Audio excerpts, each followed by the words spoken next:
All right. Thank you so much, Lyndsay, for joining us here at the Dwelling Show. Really appreciate your time with us today. I know you're super busy, so really appreciate it. You betcha. Anytime. So Lyndsay is a serial entrepreneur, self-professed organization freak, client-appointed taskmaster, plus protect ninja and warrior content marketer. She's the CEO and founder of Smooth Sailing Business Growth. She leads a rockstar team to support entrepreneurs who are seeking fast-paced business growth, but finally have come to a realization that they can actually do it by themselves and need help. She's also the host of Sailing to Success podcast and Smooth Sailing Online Support TV. I mean, you have a ton of stuff going on here, but I'm sure you can do a way better job than I can. So, Lizzie, can you just tell our Dwell listeners a little bit about yourself and what you've been up to lately? You betcha. I'm a bit of control freak when it comes to work stuff, and I'm like crazy, ridiculously organized. So I've been given like taskmaster. Some people give me all these different names, but I get stuff done, and I love content marketing. I get really excited about it. And then I do blogs, videos. Obviously, I love podcasting. I love video marketing, and just sharing all that we know and connecting with other entrepreneurs is kind of the name of the game, right? So, I mean, when I hear content, right, the first thing that comes to my mind is in the 21st century, with the democratization of internet, there's just so much content. I call it like the tsunami of data and content, and we're trying to curate and filter this content. But before we actually dive into all of that, I mean, for some of our Dwell listeners, what is content marketing? Honestly, it's any way or medium that you can share what's in your head. If you have knowledge or expertise or experience that you can share with others to help them and serve them, whether they're entrepreneurs, whether they, want to do better at their health, their wellness, whatever it is, you've got all this goodness up there in your spirit and you can share it. So you can share it through videos, through audio, obviously with podcasts, just posts on social media, email marketing. So content is just the way of getting all that stuff that's in your head and sharing it with the world. Now, the content, so you're obviously putting it out there in different ways, but the purpose for it, we all have to make money too, right? Is to attract new prospects and new leads, nurture them, and convert them to the green stuff, which is how we all make our living. You can't deny that part of it, right? Right. Okay. Yeah, because anytime you hear marketing attached to anything, it means you're obviously looking for ways to monetize whatever it is that you're marketing. So back to what I was saying, how do you navigate through this massive, I guess, web of content? It can feel really overwhelming because, even when I rhyme this stuff off, some people's heads just spin, or, there's so many different options, so many platforms, so many ways of delivering the material, and entrepreneurs often can just feel stuck. They don't know where to start. And what I teach is, first, you have to recognize your own abilities, right? Some people are not natural at video right off the cuff. And that's okay. Start off with the written material and play into your strengths. But the key thing is that you need to know where, or like who your avatar is, right? Who is your ideal prospect? Where are they hanging out? Are they on Snapchat? Do they even know what Instagram is? Because some niches they don't, right? They're just not hanging out there. They're in LinkedIn. So you need to know where you're going to spend your time and your energy and your investments. And then also just knowing what they like. Some people, I've got one client where his avatar, they love videos. And so that's where he spends a good chunk of his energy and his marketing dollars and time. And some, like, I love the written stuff, blogs, lead magnets. So everyone's a little bit different. So if you understand who you're marketing to and who your ideal client is, that'll help you know at least where to start, right? Because you can always branch out. And then obviously the last piece is knowing what their pain points are. What are they dying to know? What are they struggling with on a daily basis? If you can even pick the 3 biggest pain points that they have and how you help them or what you have inside your head, that knowledge, then you've got the content, you've got the medium that you can deliver the content in, and you've got, you know, the top two platforms where you can share that information. So if you just start there and not worry about everything, you just need to take that first step. Fantastic. So for some of our dual listeners that might not actually know what an avatar is, can you just tell us a little bit more about what that means? Someone asked me that the other day. I get so used to the terms that are out there, right? Sorry about that. So basically you're just thinking about who your ideal customer is, or what are all of the characteristics that your ideal client is. So even if you think about, okay, let's say you're a company and you've got 50 clients. If you look at them all, you know, and let's say I don't know, you're a local business. What are the demographics? What kind of house do they have? What kind of income do they have? What are they struggling with? You know, do they have small kids? What kind of car do they drive? It's kind of, where do they hang out? It's just really understanding who your audience is, where they're hanging out, what they're thinking, what they're struggling with, what their mindset is, even just what their language is. I mean, millennials, for instance, have a totally different view than, let's say, 60-year-olds. So, and even just the language that you would speak would be different. So you just really need to understand who you're marketing to, and that you can kind of really zero down in on it and get the characteristics by mapping out what your avatar is, or whatever term you want. Fantastic. So that was kind of my follow-up question. So now we basically have the content. We know who the content is for. So how do we actually attract new clients with this content? And that's where it's like, again, let's say, I don't know, you're in the real estate investing sphere. I know you've got a lot of your audience that is in that sphere. And so if you're doing social media posts or videos on topics that they're scrolling through the feed and they're like, oh, I can relate to that. That's me. I have no idea where to start. I don't know where the best deals are. You know, how do I get a good property manager? Whatever those different things are, whatever's running through their head on a weekly basis, if your content is about that and has a really captivating picture, because you're competing with all these different people in the news feed, right? But if you can just grab their attention real quick, and then they can kind of get into your content, they'll click on another link, check out your website. You want to at least hook to get to know you and then engage with you. That's the thing. All right. So let's say I'm a real estate investor, right? And I'm liking what I'm hearing, right? But some other real estate investor or even agent would employ a VA, right? A virtual assistant. So maybe somebody in the Philippines or even maybe in the United States to kind of help them sort through, you know, different leads, maybe just data entry. So how is a VA different to, like, say, a content marketer, for example? I know I get that question a lot. And a VA to me is more like a general term. It's a virtual assistant, someone that you can hire offline, and they don't have to be in your office, that can help you out with the, you know, back end sales, admin, whatever. But VA is such a broad term. I mean, you can get a virtual assistant that only knows how to do video editing, audio editing, and that specific task. You can have VAs that do like the customer support, scheduling, quotes, spreadsheets, you know, payment tracking, that kind of stuff.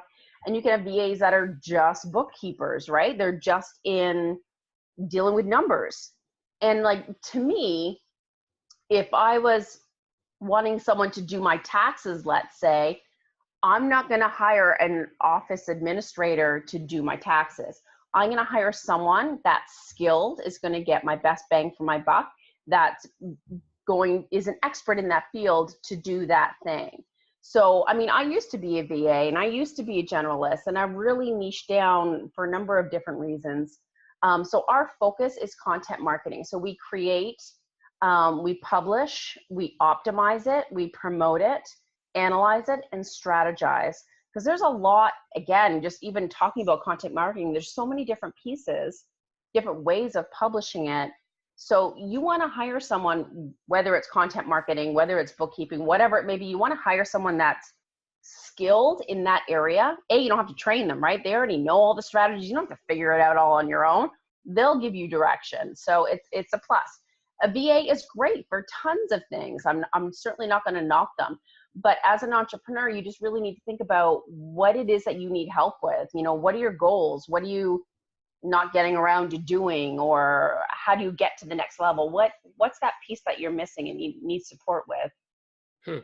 So if I'm a dual listener again, listening to them like, this is that missing piece, right? This is what I've been looking for. I've maybe started my real estate, business, or I'm looking to start, but I definitely want to be out there online, and I need someone to kind of help me with all that stuff because it's just too much for me, right? So when we get that going and we have a content marketer helping us with that side of the house, and we start to generate funnels, right? We start to get leads, right? How do basically those sales funnel and how do they play into our overall email marketing strategy? That's a great question. And the first starting point is that you need to think about is like, what is some people call it an ascension ladder. Some people call it your product ladder. It's like you need to think about when a lead first comes into your system, your world, whatever you want to call it, community, where do you want them to go next? You're going to hold their hand through emails, through social. You're going to nurture them, get to know them, let them get to know you, build that relationship through the sales funnel. But like, for instance, if you have a lead magnet, right, and it's like, I don't know, a checklist or something, you can't give them a checklist and then ask them to invest in XYZ or to go to a 4-day event that costs, I don't know, $5,000, right?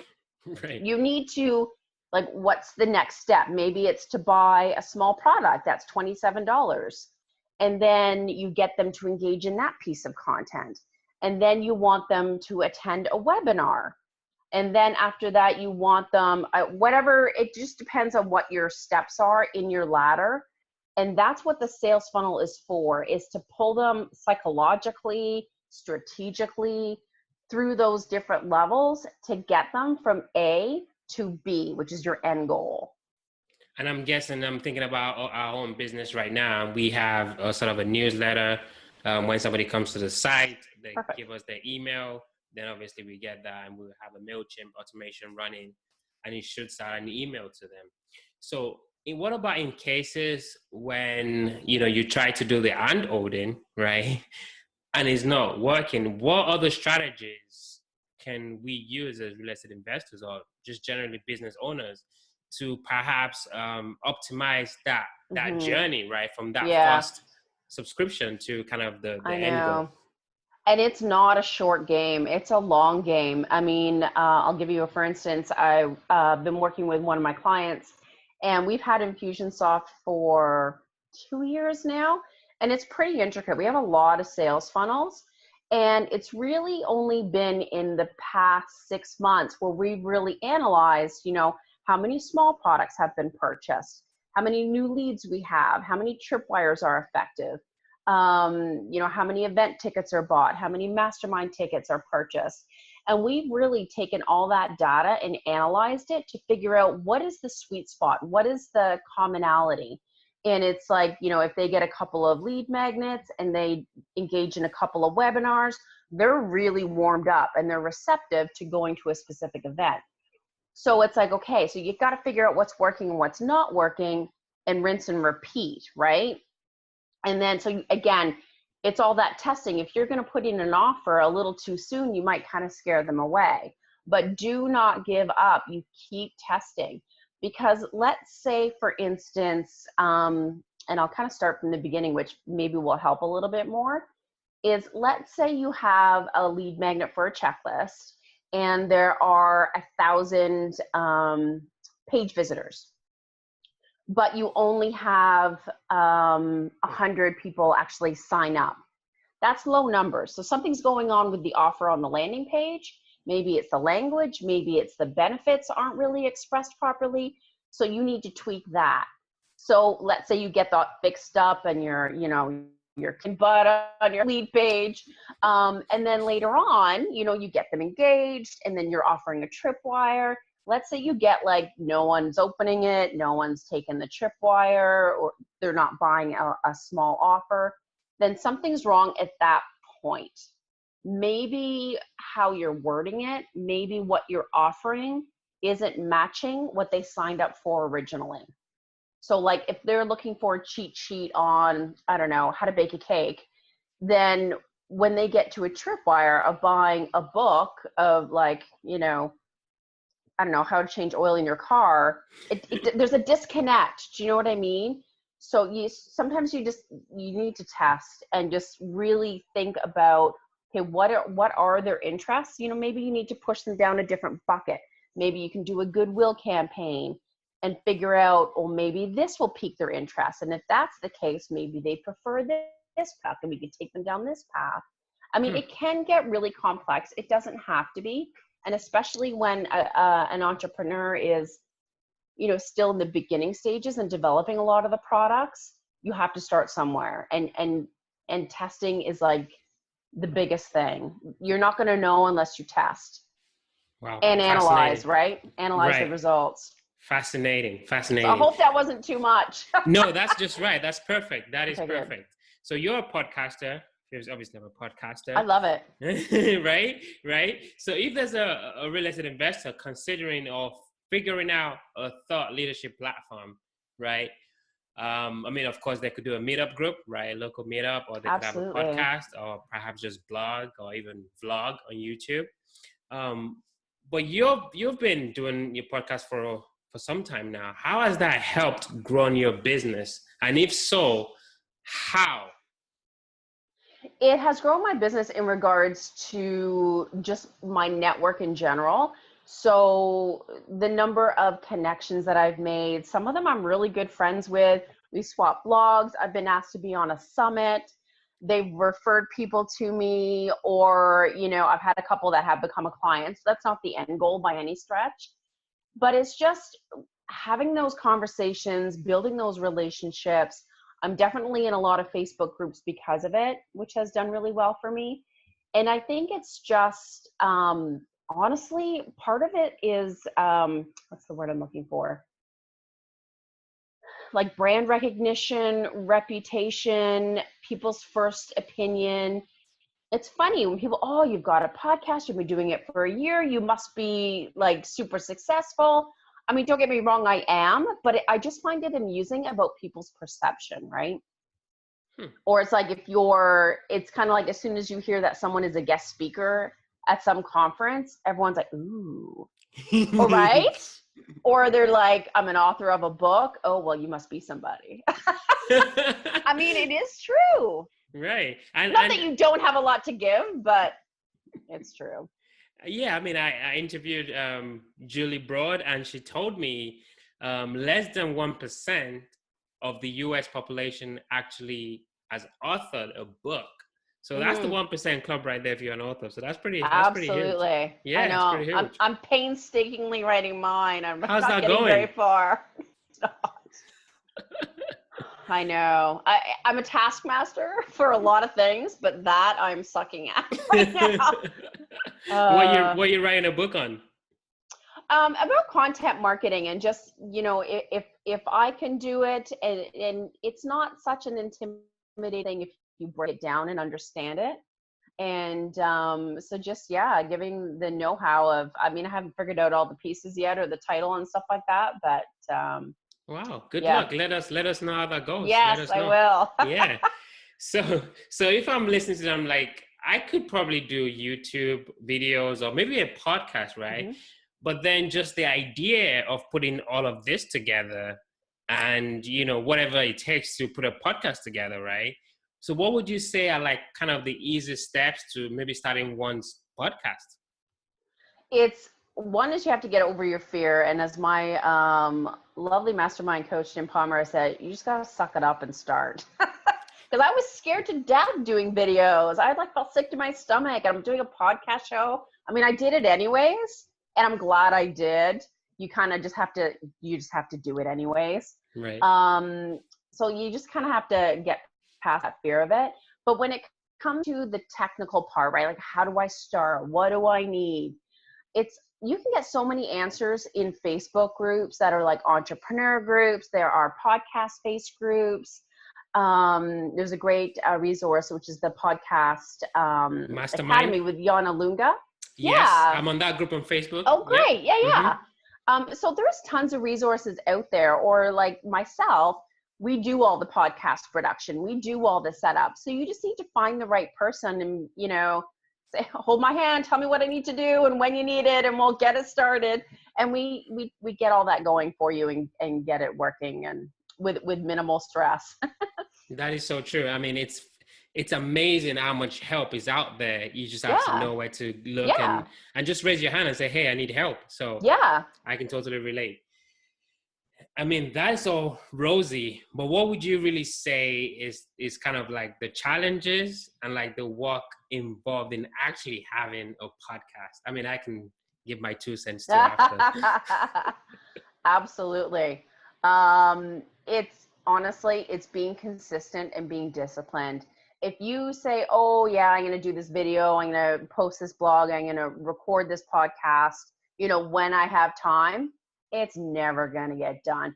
If you don't put it on your calendar and have like a system in place, like for our team, once a podcast is recorded, it goes to my team. They do lip sync and, editing, the graphics done. Like, we have a whole task list of all set up.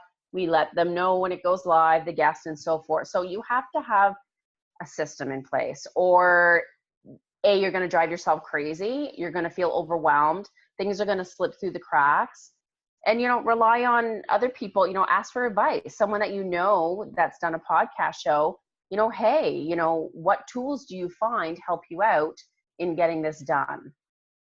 Yeah, I could not. Don't reinvent the wheel, right? Like, right, ask other people, pick their brains. Do not, yeah. And no. Interestingly, there's a lot of, there are a lot of tools out there that can help folks, if they were thinking of, maybe I should even do a whole episode on just putting together a podcast. Yeah, it's pretty fascinating. Yeah, that would be good. Yeah. I've never done that. That is a good idea. Yeah. And then we'll just get more content in the Unisphere. So that's going to be Yes, I know. It's not, there are a lot of pieces. The big part is the setup, as you probably know. But once you're like on a roll and you get, the first few under your belt, and just know that the first few are going to suck and you just have to move on. Right. Right? I do. That's fine.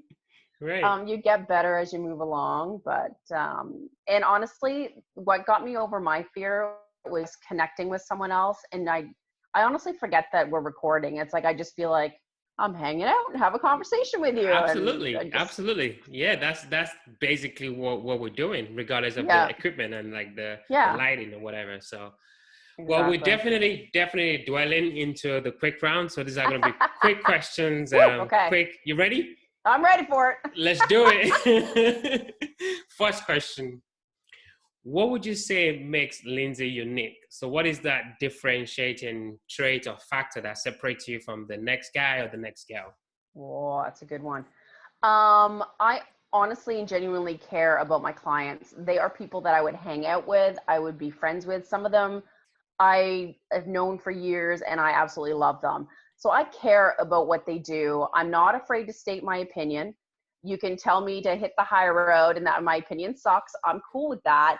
But it's like, I will give you my professional opinion. You've got the right of refusal, or, you can discount that, but I'm not going to let just things go by. I'm not afraid to state my opinion, and I get stuff done. I am a taskmaster. Right. Thank you. Second question. All right. What was the last book that you read, and what was the one thing that you picked up from that book? Ooh, that's a good one. It's been a while since I've read. I have been reading the Tim Ferriss's Tools of Titans. And I've picked up chapters here and there, but there's nothing really that stuck. I'm just trying to think. That's a good one. I did read Brian Tracy's, I can't think of the name of it right now. Something about a frog. But he has really good success tips, and just like how to prioritize your day, do the, don't even look at your emails until you do a bunch of tasks so that you can feel accomplished and feel motivated to do more. And I try to do that. It doesn't always work out that way, but that I really took to heart and thought that was really good. Fantastic. Thanks for sharing. Last question. You've got all of this going, you're helping your clients, you've got your own podcast, you're blasting out content, curating content. What do you do for fun? I hang out with my friend. I got kids, so I got an 8-year-old and a 10-year-old. Nice. Of course, one's got hockey, one's got gymnastics. I just started a Facebook live show with my other friend Lyndsay on Thursday nights. So nice. we don't know the name yet. We don't know if it's like happy hour with L squared. So we have like a glass of wine and talk content marketing. She's like web, pay-per-click, and Facebook ads. So that to me is really fun. And I do like just read fluff novels. I have my guilty pleasures, and and camping. I love camping in the summer. Nice, fantastic. Well, Lyndsay, thank you so much. Learned a lot about content marketing. Now you're making me think a little bit differently with our strategy as well. At Dwelling. So thank you so much for sharing that. Really appreciate it. Before you go though, if I'm a Dwell listener, I'm like, I love what Lyndsay is talking about. I want to connect, or I want to learn more from Lyndsay. Where can people find you? Absolutely. So they can go to smoothbusinessgrowth.com and they'll see my videos and podcast and my blogs there, and obviously, what we do and how we can serve. It does link to my sister site, which is lyndsyphillips.com. And I do have a couple of free resources there as well, a client attraction system, 8 ways how to be more productive as well. Awesome. We're definitely going to have all that in the show notes for the Dwell listeners. Well, thank you again. I really had had fun and learned a lot. Thank you so much. Yeah. That was good. All right.